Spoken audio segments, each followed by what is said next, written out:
Yes, hello mga tanggaers. So, nandito pala kami ngayon sa University Hotel ng UP Campus and marami po kami dyan. Nawangha ako kasi first time kong makapasok dyan sa loob and sobrang laki pala talaga ng UP. So, may nag-prenup pa dyan. Siguro ano yan sila, estudyante ng UP and dyan sila nag-photoshoot. Yan. As in, ang ganda ng view, ang ganda dyan. And yan na nga yung mga freebies nila. Kung gusto nyo, siguro binibintayan naman. Namangha lang ako. Sobrang ganda dyan. Sarap siguro, no, na may mga anak din tayong napaaral dito sa UP. And yan siya, yung inside the University Hotel.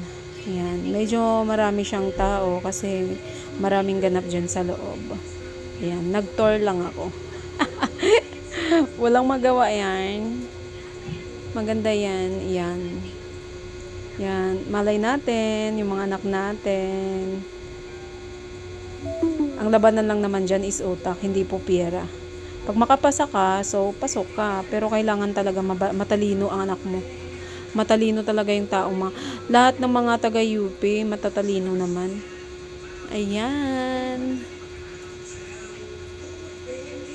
Sobrang ganda. Na-feel ko talaga yung probinsya. Yung province vibe kasi talaga siya, yung datingan niya. Kasi talaga niyan, sobrang laki niyan. First time mo kasi, kaya na-amaze ako.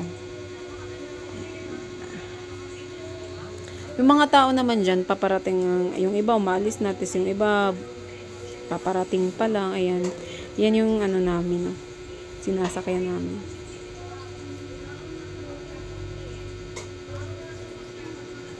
Pauwi na kasi kami niyan.